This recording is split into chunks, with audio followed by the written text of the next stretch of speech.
My life is either going to get really bad or I've got to change just about everything in it. Welcome to the Awakened Anesthetist podcast, the first podcast to highlight the CAA experience. I'm your host, Mary Jean, and I've been a certified anesthesiologist assistant for close to 2 decades. Throughout my journey and struggles, I've searched for guidance that includes my unique perspective as a CAA.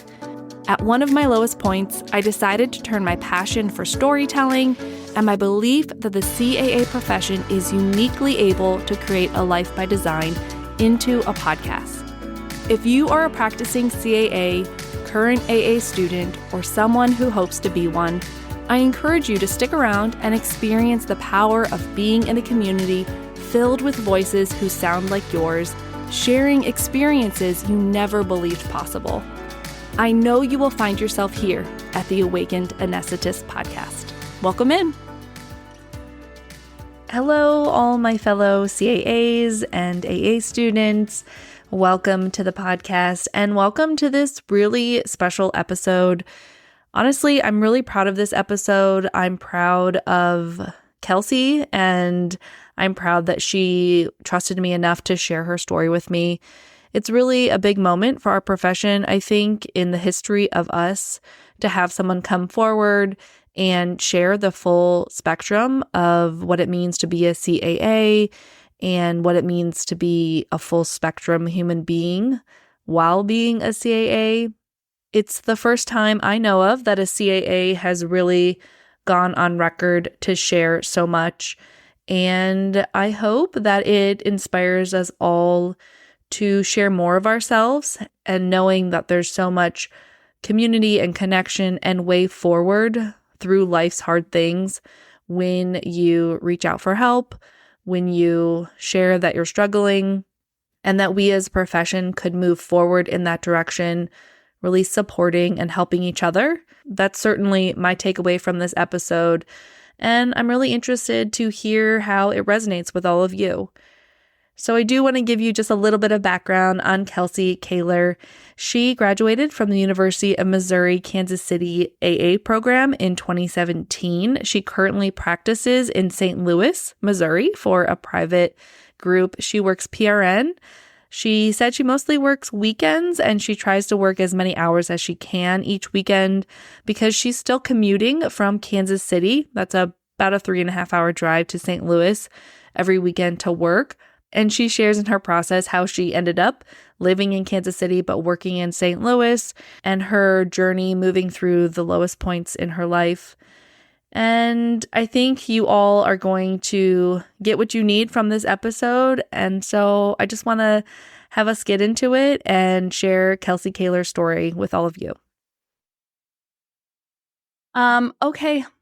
How are you feeling? Nervous or? Yes. Yeah, I know. Totally normal. I mean, especially obviously you're sharing something so vulnerable, but also everyone else has always been nervous. And by the end, they're like, okay, we got into it. Yeah, I'm really grateful to have you. And I think it'll come out through the episode how we know each other. But yeah, this is sort of, we haven't seen each other for a number of years. So this is a little bit of a reunion. So it's good to see you.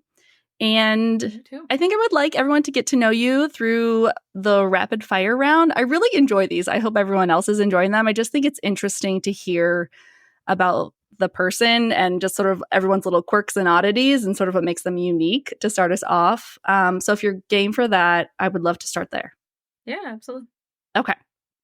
So this may not be super short, but I would love for you to describe, if you can, your perfect day.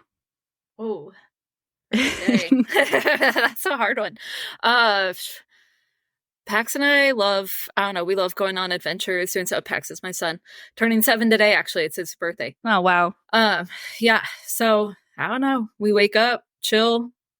I like, there's about 5 restaurants I like eating at. Get something to eat from there. And, then all the neighborhood kids play football and Matt and I always go out there and play with them. So yeah, just that. And, just beautiful weather, some sunshine like we had the other day, but yep. Yeah. Now, listening to that, would you qualify yourself as an extrovert or an introvert? Because that sounds a little like a homebody, which I can get behind. Oh, 100%. Yeah. Introvert? I am. Yeah. I've forced myself to be an extrovert for my son, but no, I'd rather be home. Anything home. It's great. Yeah. Yeah. You're one of the few people, I think you might be the first person that has said, I am 100% an introvert. Yeah. I mainly do 12s plus at work. And yeah, by the end of the day, I've talked myself out. Yeah, you're tapped out.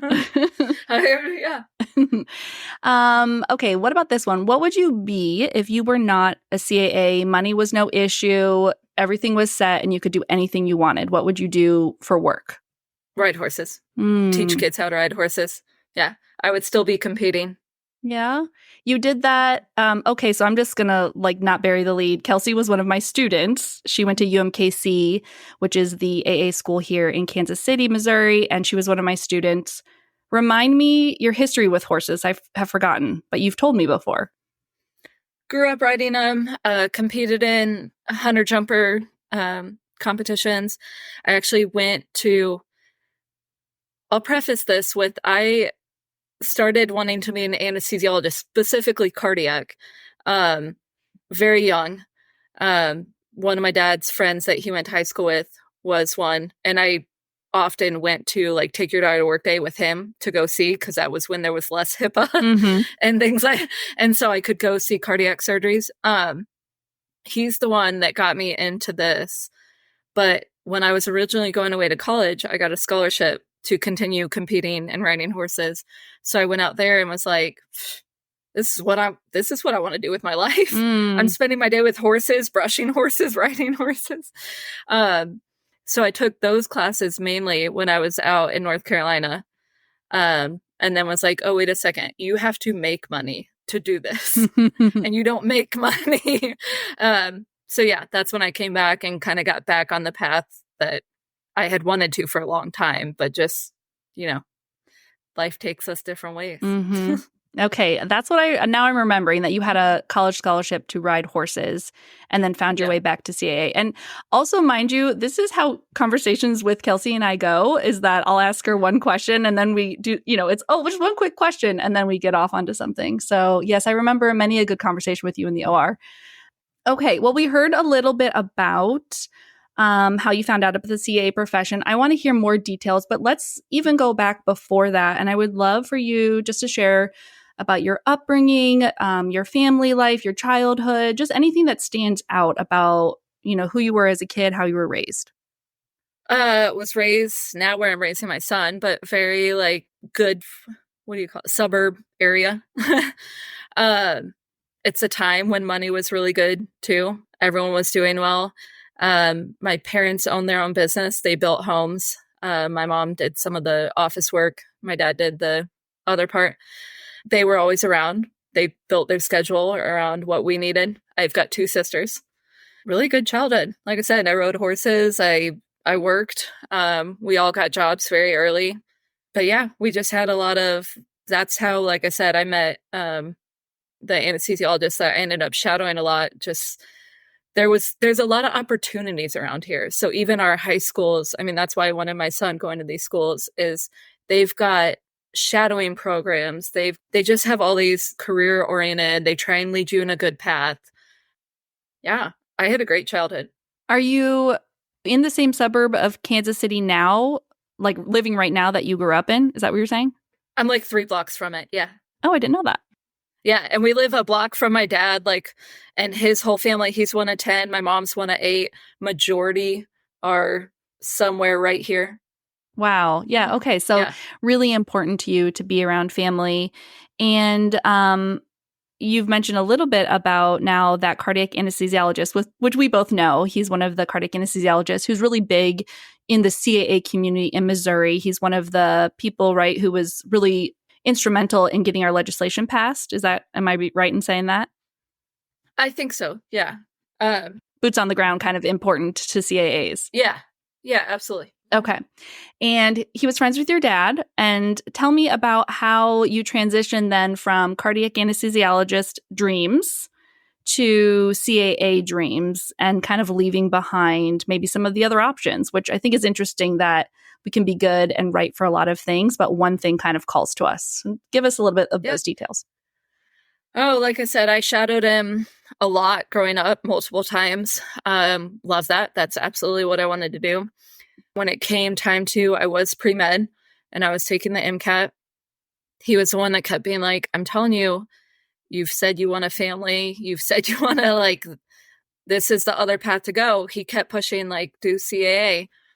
And I'm not going to lie to you, even it probably took till the end of first year where I kept being like, I don't know, maybe I will go to med school. Like, I think it was just something that had been in there so long. And I hadn't gotten far enough into knowing what we did and everything that it just kept sticking there. Like, maybe I'm still going to do it. I don't know.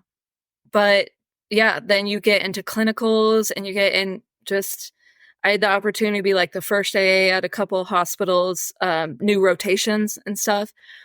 And it became very clear. I'm very happy with the path I took. Very happy. Interesting, because I think you have kind of that old story where, did you know about the profession when you were an undergrad? No. Okay.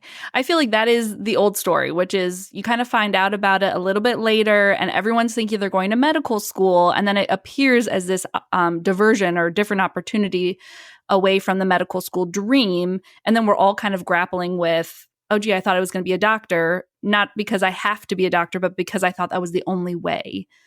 And I just feel like the new version of that is I want to be a CAA. I knew about it in high school. And I also think it feels really different to get into an AA school program these days. I certainly am like, I'm glad I got in 2006 because I think it's a lot more work to get into a program now. And you really have to be super, super sure going in that that's what you want. You know what I mean? I just think it's different. Yeah. Yeah. Yeah. I remember you as a new student because I think one of your other passions, correct me if I'm wrong, at that point was like fitness and bodybuilding. Yes? Yeah. Yeah. I did my last competition that was December of 15. And that was right when, December of 14. And I started January 15. Yeah. And I just remember you telling me, oh yeah, I get up at 3 and I work out and I eat, get all ready and I study. And then I come to the OR and then this girl like blows me away in the OR. And I just remember thinking like, she's got it. Like you can do anything you want. Like I just was like, I can barely get up in time to get to work on time. I just was really inspired by that level of commitment. I just think that's interesting. Was that normal for you? Like, are you just kind of a go hard, go all in person? Yeah. If I make my mind up to something, it's going to happen. But I can do both that. I also have a list of things I'm procrastinating. So let's not get it wrong here. But yeah, no, if I decide I'm going to do something, that's pretty much it. Mm-hmm. And you graduate from UMKC AA program in 2017. And then tell us about taking your first job. I was one of the first in my class to start working. I had decided I really wanted to start working. Well, okay. I got pregnant end of my second year, had my son a week after our boards. I had worked weekends to build up maternity time because I wanted time off with him. So I took 4 weeks off right after boards. And then my son got RSV and was in the hospital for a week. So I ended up taking 5 weeks off. So I wanted to fast track. I wanted to start working as soon as possible. But which even that amount of time, it's hard taking a break until you like get into our job and know what you're doing fully. Yes. But even at the end, I thought I'm a pretty competent student. Like I think I'm doing, and it still was like, oh, but now I'm alone. Like I'm all the way alone now. Yeah, you were. Yeah. You were a pretty competent student. I would say, like, I think what we hope for is by the end, the students feel like I could totally do this. And then the only bridge that's left is actually leaning into that totally alone, and then seeing what you do in that. And for the prospective AAs or the AA students who are listening, it can be tempting to be like, I'm going to take 4 months off between school and work. And while, okay. Also, just know that the further you get away from like implementing those skills in real life, you're just kind of delaying the anxiety and also delaying a little bit of the momentum that you have right when you come out of school. And so, not totally wrong, but also just to know that's what it's going to feel like. Yeah.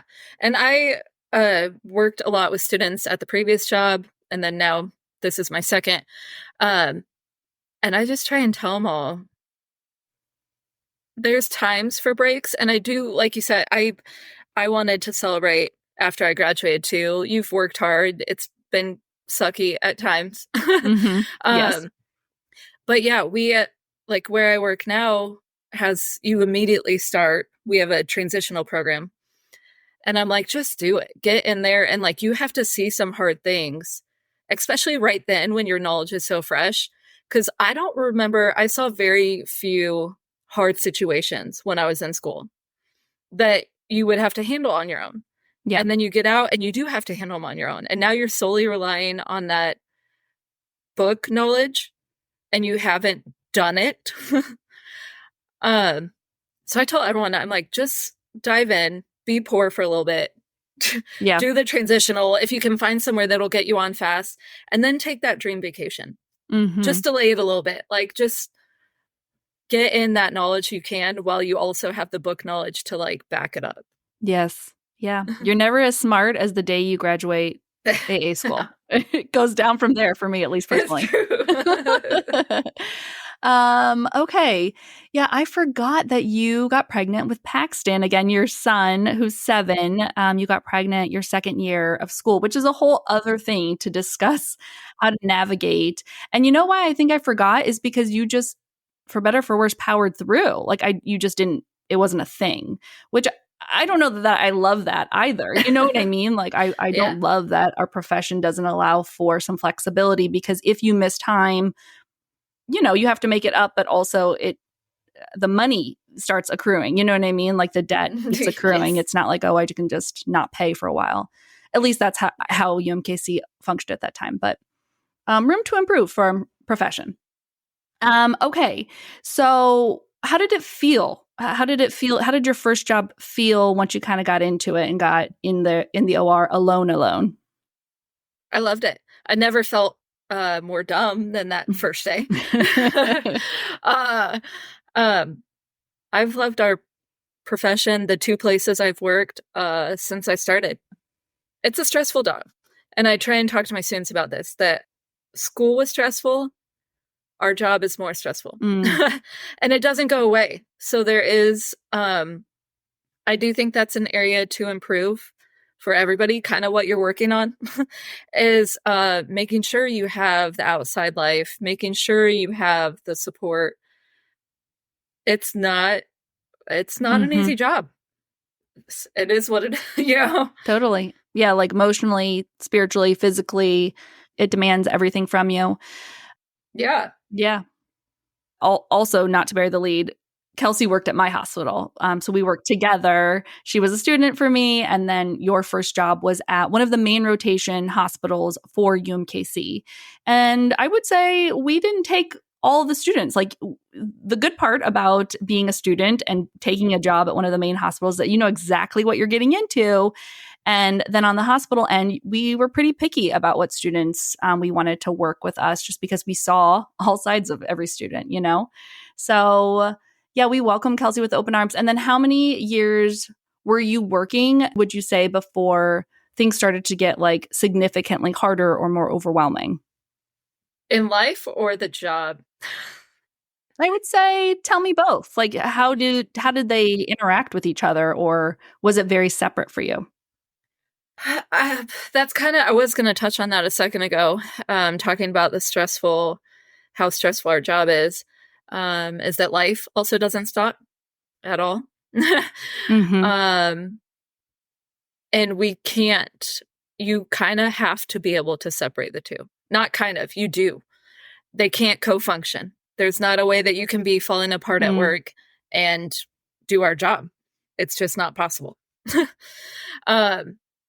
And so my life was getting harder right when I had our son. or shortly thereafter is what I should say, probably about 2 months after. And then work started getting harder. It was a small group, less people taking call. And I don't even know what week this was. I know it was towards when I put in my 3-month notice, but I just remember looking at my time card and I was like, I've been here 78 hours this week and I have a little child at home.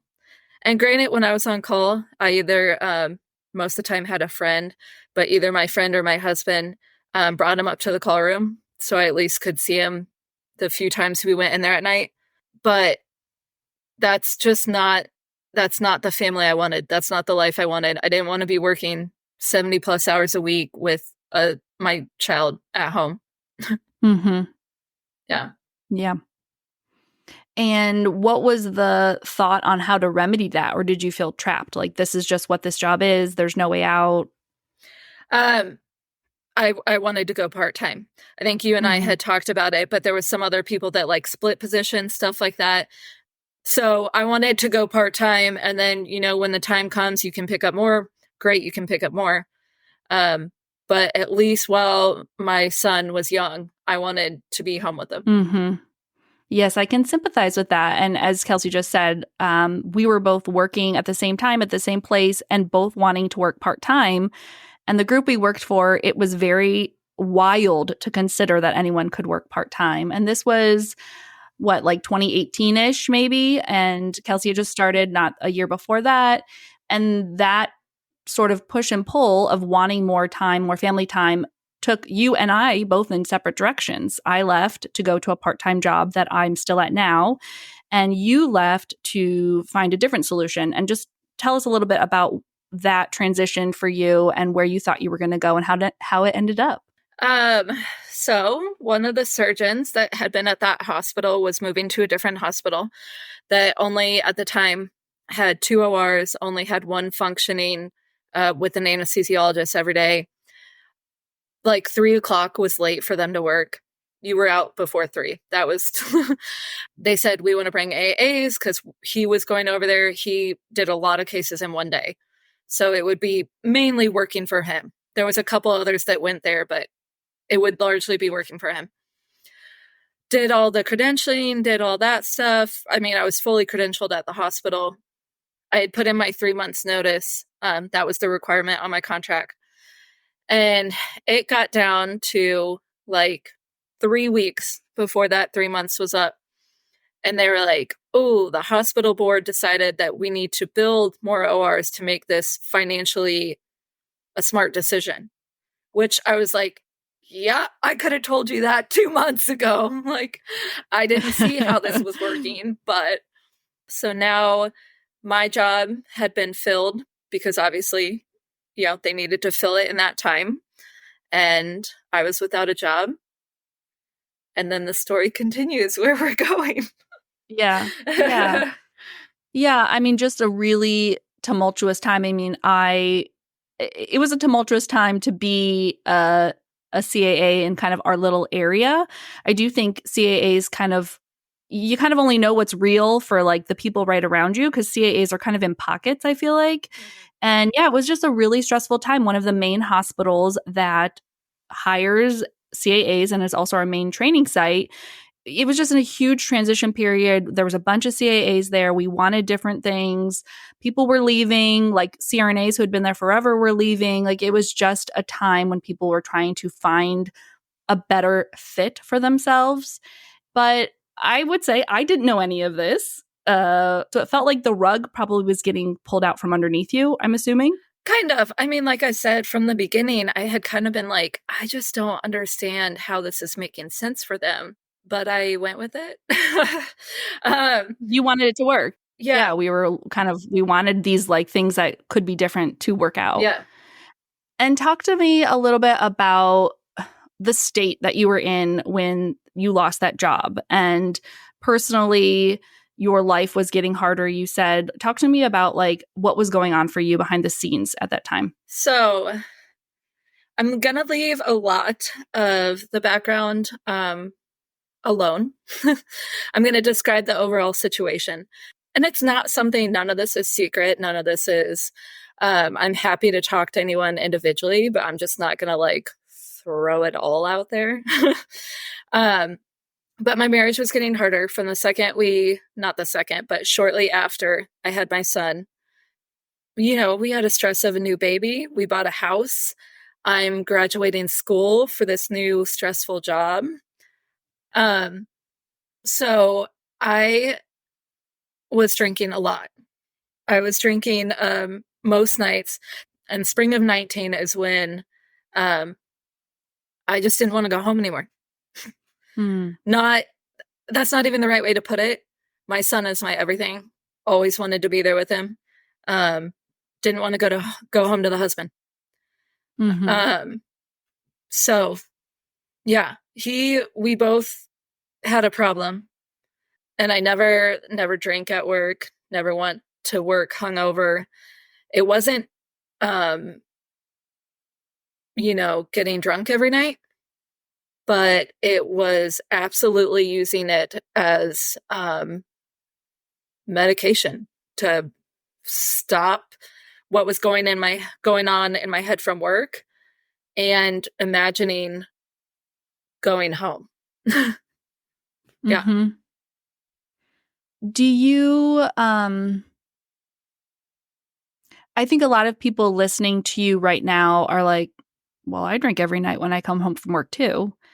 Can you share how it felt different? And were you drinking before this more casually and you kind of felt yourself drinking more and more to disconnect? Yeah, absolutely. I mean, yeah, I drank before, have people over, have some drinks, or yeah, you go to a Chiefs game, have some drinks. This was literally leaving work being like, God, it's a hard feeling to describe, but literally this just looming doom that I felt like I was being choked, and what was going to fix it was drinking. And like, not, there's better ways to cope. There's other things to do. And it wasn't in my head at that moment. That was my only option that was going to fix it. Were you aware of this at the time where you're like, gosh, I'm using alcohol to cope? Or was this something only in hindsight that you now can see the track of it? I think it was, so I saw a therapist personally. And then we saw a couple of marriage counselors together. And I think it was January of 19. So like I said, this was before my drinking was where it got, and before I had put in my notice and everything. I think it was January of 19 that I told him, I was like, I think I have a drinking problem. And we talked about it, talked about setting up more sessions. We talked about, I was going to get on a little something for sleep because I wasn't sleeping at all. My son woke up 5 times a night until 11 months old. I remember that. Yeah. I remember you telling me that. Yeah. Oh my God. And then slept through the night at 11 months old. And I was like, is he dead? Like, oh gosh. Yeah. But I remember that session so vividly. I just threw it out there. I was like, I think I have a problem. So I started working with him before it got to the point it did. Did this all come to a head? Like all the storms kind of coalesced at the same time? Like, was that the lowest point? Oh, I took the little campfire and poured gasoline on it. So I filed the final divorce, spring of 19, right when I was applying for the other job, quitting my first job.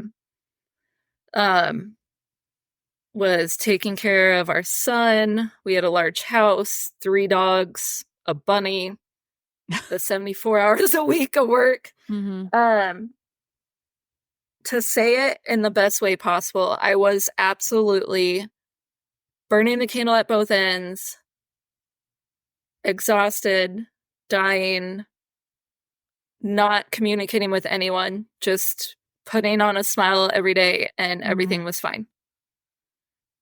and nothing was fine. None of it was working. So it was end of June, just about my last day at my first job. Came home from work. We were on like a appeal system. That day I got off like really early. I was an early number, so I got off like 1, 2 o'clock, I think. Picked up my son from daycare. We went to the park, the water park splash pad thing. We stopped at Quick Trip on the way home. He got a nosebleed. I remember just losing it over this nosebleed. Something like totally fine. Mm-hmm. And it's not like it was like a dry air nosebleed. And I just remember like losing it. Yeah. And our house was right down the street. Take him there, start making dinner, call his dad. I'm like, you got to come over here. We got to figure out the divorce terms. Like, I'm exhausted.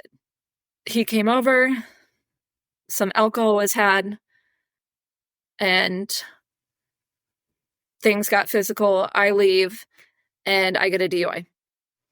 Was leaving to go to my dad's. But like I said, I may leave some of those details of that story. I'm happy to talk to him, that anyone that wants to. But leaving, get a DUI. Mm-hmm. So now I'm like, cool. Now I am jobless because they had just decided literally like the week prior that they need to build more ORs. Can't go back to that one because the one with you, because they had hired people. And let's get a brand new DUI. Husband takes my son, my mental falling apart gets even worse. And I get a second DUI in a week. So I wake up the next morning from that one and I'm like, okay, my life is either going to get really bad or I've got to change just about everything in it. And luckily, I have an amazing support system because I don't think it's possible without that. I decided to change every single thing in my life. But it very easily could have gone the other way. I just feel that terrible, terrible place you were in.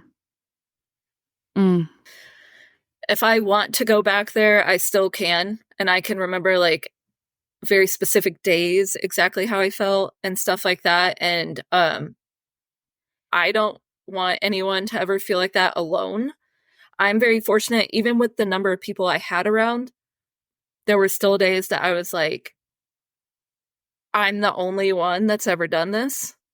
And like, it takes you down bad places. I could go on about that forever, but I don't want anyone to feel like that alone because it's a horrible place. It takes a lot of bravery to share that story. And I really want to acknowledge truly how grateful I am that you are willing to share your story. And we had talked before this, and you had said that you had felt so alone and so alone within our profession that like you must be the only one that this has ever happened to. And I would love for us right now to kind of help others feel less alone. And I think the way to do that is to share some of the story of you coming out on the other side and to where you are now. And I know it's like the worst moment of your life, being right at the point where you have 2 fresh DUIs, you don't have a job, you feel completely alone. What do you do? How do you move forward? What did you do, or maybe wish you did? There were good choices and bad. I hope others reach out or like know that they have resources to go and check into things, because I feel like I was a little bit of a tester. Some things worked well, and then some things, they didn't hurt me, but that next morning, definitely, I was like, clearly an issue. People without issues don't get 2 DUIs in, a week and a half. Immediately enrolled in outpatient, started like I think the next day or something. Can you say a little bit more just what outpatient is for the people who are listening who are like, wait, what? Yeah. So obviously there's inpatient versus outpatient, like alcohol rehab. Outpatient was 3 hours a day, 3 times a week. Basically a group. They do little lessons and stuff, but a lot of it was also talking. It's building a community. It's checking in. It's a lot about that. And they kind of pick your timeline. I didn't end up staying. I think theirs was like 16 weeks, I think, and something at like 12 weeks. They told me like, you're good. I also was doing a lot of other things, so I didn't stay the whole time. And you elected to go voluntarily into outpatient. Yeah, there were several things I did just automatically by choice, and that was one of them, was outpatient. Immediately called my counselor and was like, we need to start talking a lot more. Obviously, immediately got attorneys for my choices. And then started reaching out. I actually reached out to kind of a large amount of medical professionals. I think majority were doctors that I knew, and was very honest. Here's what happened. What do I do now? And one of them was, and this is a really good resource, and I don't want to say like, don't go do this or do this. One of them was, I did go up to, there's the Missouri Health. I should have looked this up before the podcast. It was the Physicians Health Program. Yeah. Up in Chicago. And I did go up there because one of the docs had suggested, like, go up there, get an evaluation from them and see. Normally, like, that's something that's mandated. Like, if I had a hearing with the Missouri Board of Arts, like, they could have decided, hey, you need to go up there and do inpatient. Hey, you need to, or go up there and get an eval, and whatever they say, that's what you do. I chose to go up there, like, immediately. And I think I should have just taken a few days to think. So yeah, I did the outpatient, started seeing my therapist all the time. Obviously, court dates and such started happening. The other voluntary was I started taking a breathalyzer 4 times a day, every day. Mainly, a lot of these things were, at the time, I was focusing on getting my son back because my husband was not letting me see him. Oh my gosh. But this is also what ended up helping me keep my license. Because I had 2 years of proof, a year and a half by the time I had to reapply for my license and everything, of here. I got sober. I've been sober. You know, I have a commitment to stay sober, and you guys are welcome to follow me however you want. And they looked at all my stuff. We had a hearing at one point, and they said, you know, we're really proud of you. We hope, you know, to support you in your journey moving forward. And that's, yeah. Yeah. Because we talked about beforehand sort of what we wanted the outcome of this episode, I really wanted to draw attention to that timeline and to some of these moving pieces, because there is so much nuance to Kelsey's story and to everyone's story. But there's also some big pieces and some governing bodies that I think I've never heard a CAA discuss before, especially in this way, like when it comes to our license, especially if you're disputing some sort of claims made against you, or you have like a malpractice claim, or, you know, some of these really hard to talk about topics, because if we don't ever hear someone who sounds like us and is in our situation talk about it, it's really hard to know what to do, which I don't want to put words into your mouth, but it feels like that unfortunately, you said it, you're the tester. You're almost like the test subject. Not that this is the first person this has ever happened to, but it's the first person you knew about because we're not talking about this. And that's what Kelsey and I really wanted to do in this episode. So I just wanted to draw a little bit of attention. Kelsey had said that she went up to Chicago to get an assessment. And oftentimes that assessment can come in if there's an infraction from a hospital, if there's some sort of legal issue like a DUI that your hospital or your private anesthesia group or whoever finds out about, like your licensing body. You can, as part of the process of like, okay, what do we do? What's the treatment? And also to show that there's progress being made, because we are such in a profession that you need to be your healthiest to be delivering anesthesia. They'll say, go get this assessment, and the assessment's going to tell all of us, okay, the best thing for you is to go to inpatient recovery or outpatient recovery, or you don't need recovery, or there is a problem, or there isn't a problem, and kind of gets just some language and some like validity behind the situation. That was the first thing I wanted to just point out. And then Kelsey is also talking about here several layers of people who need to know that Kelsey was in recovery and that Kelsey had DUIs. And one of the people she mentioned are the healing arts, which is referring to the Missouri Board of Healing Arts, which is in Missouri. That's just the particular governing body, a state institution that grants CAAs the licensure in Missouri. It's not called that in every state, which is how, the language can be sometimes confusing. And that's the governing body that Kelsey was saying her license came due in the state of Missouri in 2021. And that on that questionnaire where they say, have you had any, what's the language, like felonies or? It says one of them specifically states substance abuse. Okay. Yeah. Okay. And that's where you stated yes. And then I assume they asked for a whole bunch more details.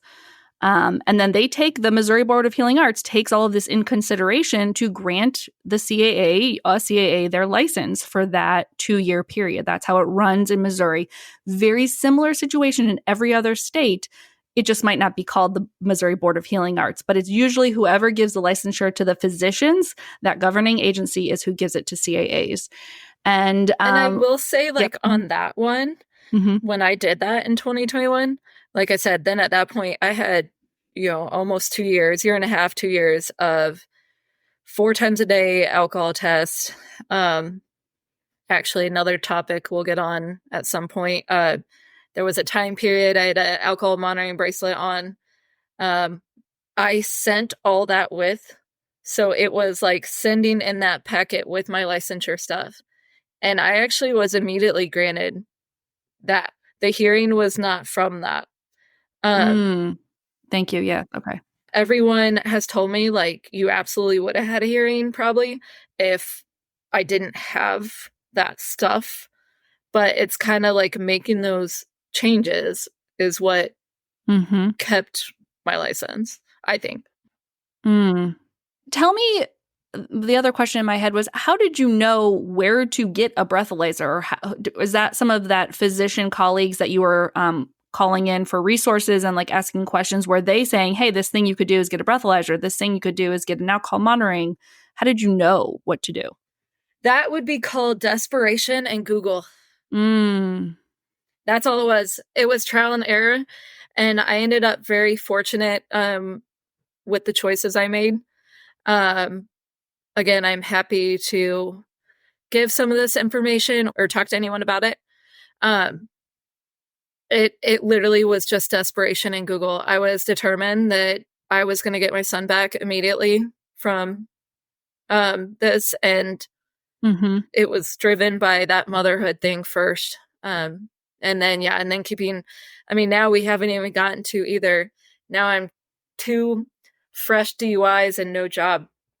Yeah, let's get into that, because this is a 2-year almost period, or a year and some change between the DUIs and the Missouri Board of Healing Arts in 2021, which I'm assuming was kind of a big relief that they granted your licensure. And then there was, of course, some follow-up issue with them with what's the term, the infraction, anonymous complaint. Yeah. The anonymous complaint, yes, which is kind of a whole separate thing. So we can kind of leave that lie, although I'm sure it obviously was not just some little thing for you. But in that period, how were you working? How did you get a job?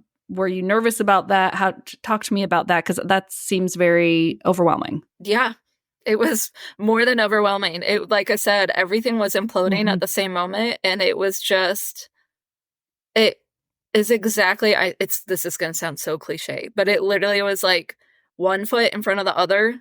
And that's all I could do was just make one choice. And then, because if I thought about everything, it was exhausting.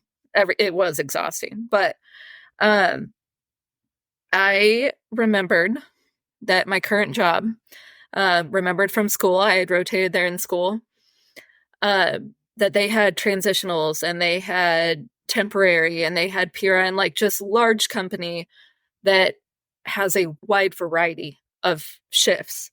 And I knew I was going to have a lot of things coming up. There was going to be court dates and divorce dates and things that I had to do.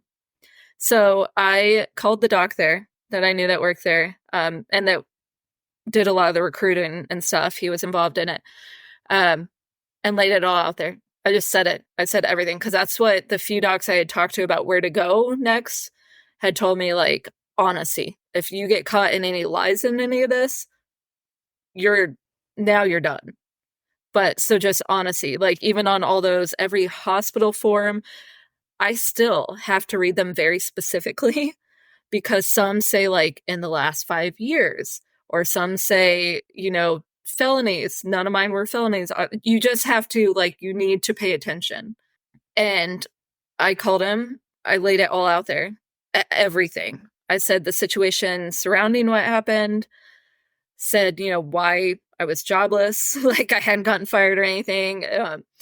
And they were like, absolutely, come on out.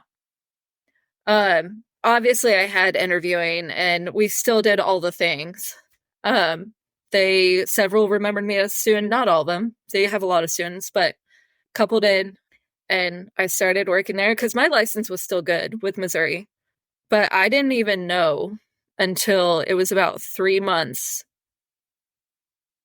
Might have been 6 months, 3 to 6 months after I was working there. I got a letter in my mailbox. And it was like, hey, your temporary privileges have been granted to full. I don't know if it was because the DUIs, because I'm sure, like the transitionals, I'm sure everyone with how fast they do credentialing has some temporary time period. But I just remember getting that letter and being like, I didn't even think about, that's probably, like, they had been watching. Yeah. Which rightfully so. But I was upfront and honest, and I worked hard and just did the things I was supposed to do. And then now my little temporary job, I just took it just to get through, like, oh, I'll just get through the little bit of court dates and stuff. I've been there 5 years now and I love it. Yeah, there was something there that made them say yes, I assume, some sort of resonance there. I also think you were a kick-ass student, so that helps. And having good relationships with people while you're in school, you never know where those relationships are going to then step in and be your bridge to safety, especially when you're at one of the lowest points of your life. And so I just think a lot of lessons to learn there, and also interesting that is still the place that feels like where you're supposed to be. I'm curious how life settled down, or where you're at now with your health and your well-being and like that relationship with being a CAA. Like, where do you feel like the last 5 years have taken you? That, I like to say, like, oh, I would do it all over again to get to the same spot. I'm not sure about that. It was not, no, but it was a lot of things that needed to happen. And I know that sounds so weird, but like, I wouldn't have left my marriage if it wasn't forced. And that needed to happen. And I needed to talk to someone a lot about a lot of things. I think everyone should talk to a counselor, but I needed like more. And this gave me that intense, I was in the outpatient, so 3 times a week for 3 hours, and then also seeing a psychologist. And like, there was a lot of talking, and my family didn't grow up talking. Like, my parents were very loving. I'm not saying that, but like, you didn't talk about feelings. So just some of that, it needed to happen. And I think it's made me into the mom I am today, and the, employee I am today, because I just think more of that needs to happen. A lot more talking. And I'm just thinking also, like, the CAA profession was like part of the problem, like it added to the stress and to the drama in terms of like the jobs and being stressed about the job, but it was also the thing that like, where else can you work PRN here and there around court dates and things, and make enough money to still live? You know what I mean? Like, I just think the CAA profession, we just have a gift in front of us with it. And I just think that more of this type of conversation and more communication about the hard parts allow all of the good parts of it to really thrive for us and be used by us. And I just wonder what you would say about like how the CAA profession could improve, or what's a takeaway? What's something we work towards as a profession after this experience? I could go on about that for a long time. Please do, Kelsey. Especially though, I have told, I mean, probably not the entire company, but several people where I work now, like, I would not have a job if it was not for this company. So at the time, there was only about 4 people. There had to be a couple because I actually, at one point, like, had to leave work sometimes during the day. And so a couple of the board runners had to know why I'm leaving work. Mm-hmm. Like, to do some of the things that were required of you during this process. You had to kind of be able to have supreme flexibility. Yeah. Mm-hmm. Yeah. And, you know, not talking down at all about where we were working together. But there was, 9 of us there a day? Like, there's not extra people. And I'm not saying our company always has extra people right now. Like, this was an extreme circumstance, obviously, so you can't do this for 110 people. But I do think more of a conversation needs to be had about, because I looked at a ton of jobs, and let's be honest, I think a lot of us look all the time. I look just to see what there is. Sure. I'm not leaving. To stay well informed. Yeah. Mm-hmm. There's not another job I could have taken. Even like other PRN ones, they'd be like, yeah, sure, give us your schedule 3 months in advance. I can barely tell you next week. Not now. Now I can. But then I was like, I can barely tell you what's happening next week. Like, I can't tell you 3 months in advance. They were supremely forgiving and kind, and but in this, like, I don't want to make this sound either. I mean, I know they were watching me. I know, you know, there was safeguards in place. It can be an and both. You don't just because you're kind and trusting and forgiving doesn't mean you also don't have high standards and you're watching and you're caring. You know what I mean? Like, I just think that that separation doesn't have to be there. Yeah. And I just think more needs to be talked about. But how we can find supporting mental health and what's going on in people's lives while making healthcare still function. Yeah. Yeah.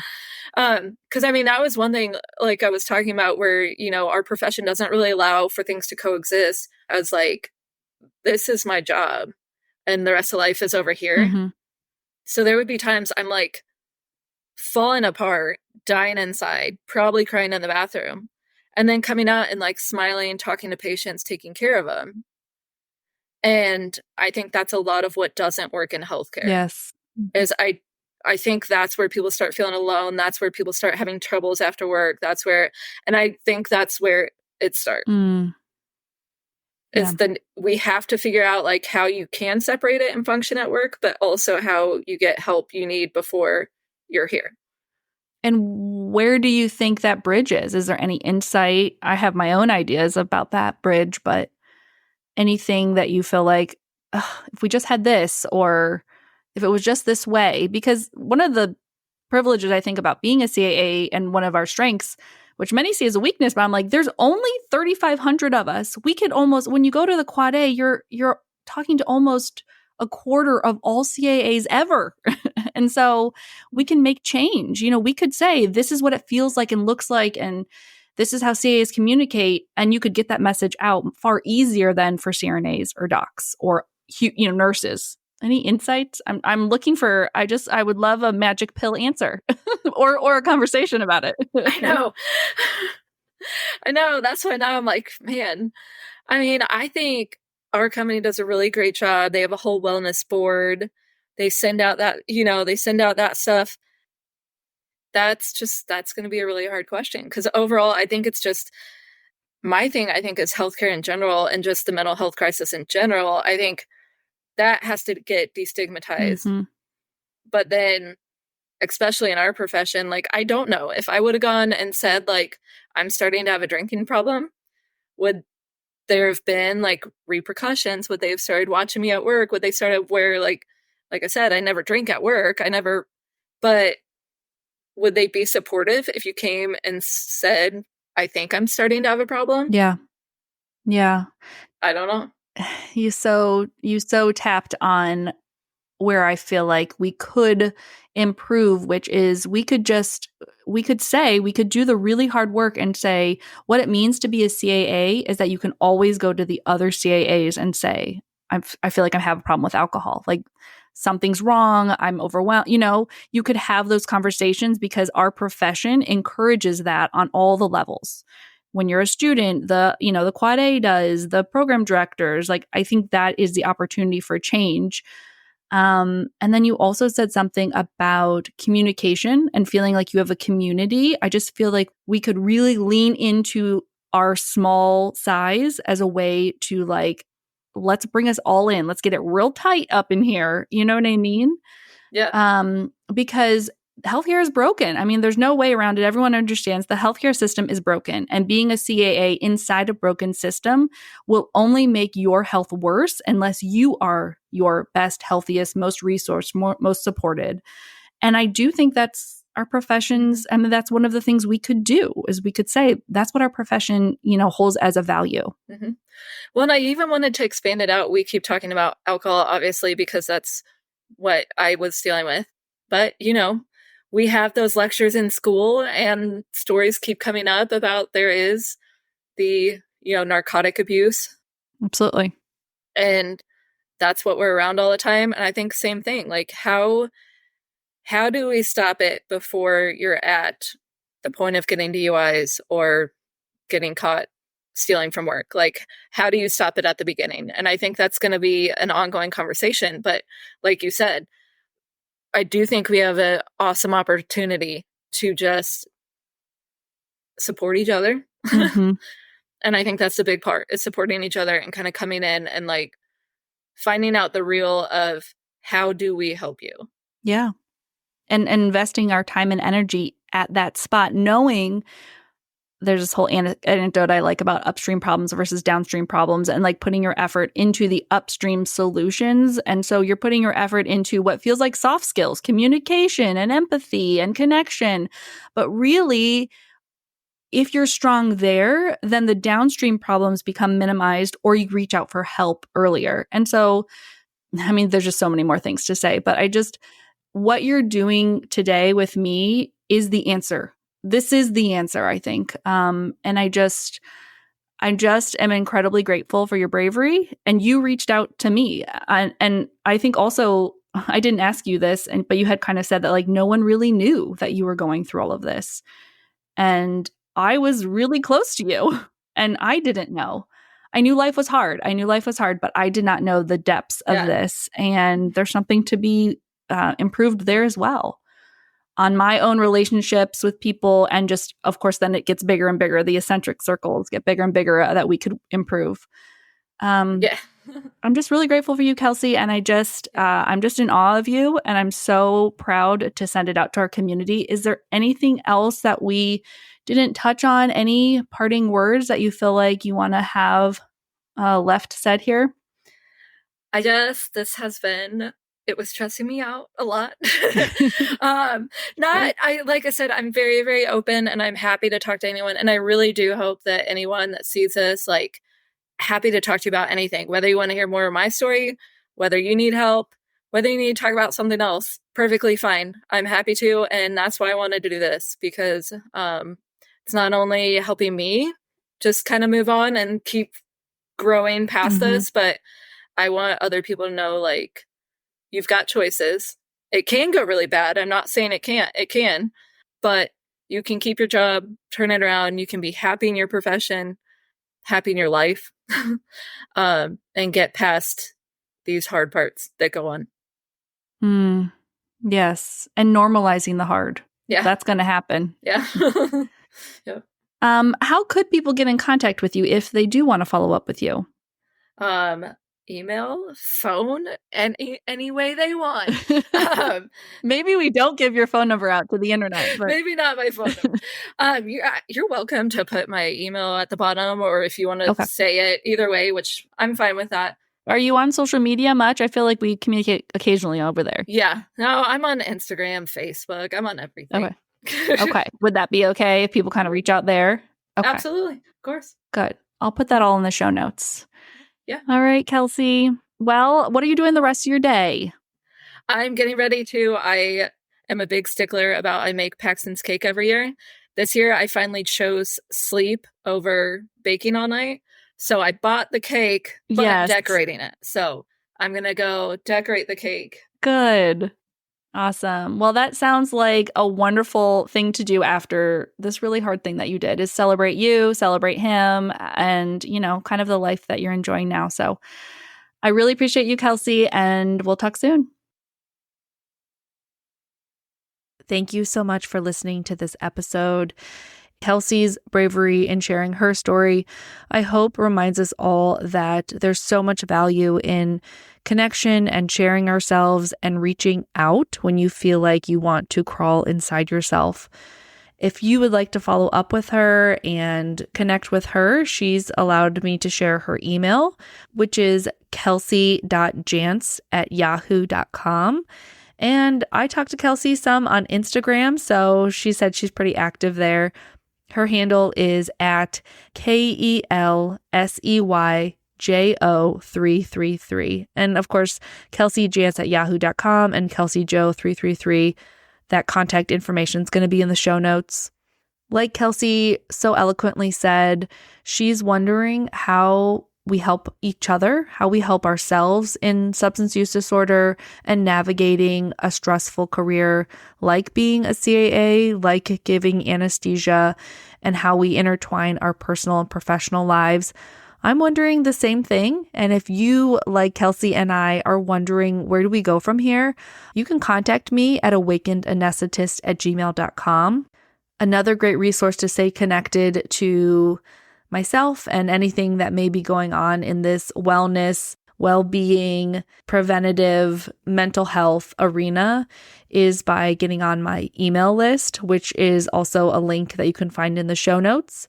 And I've also started a new connections group. It's called Making Connections. We meet once monthly on Zoom for an hour, and it's my first attempt at creating an opportunity for CAAs to get together outside of work, outside of school, outside of the Quad A, just a place where CAAs can feel safe in community with each other, talking about some deeper topics, really meeting each other where we are. So I invite you to that monthly group, and you can find more information once you sign up for my email newsletter and tell me that you're interested in making connections. If you loved this episode and feel like it's important to share, like I feel like it's important to share, I would be really grateful if you would just send this off to another AA student or fellow CAA in your life. Tell them why this story impacted you. Tell them why you like this podcast, and have them listen to this episode. And let's talk soon, y'all.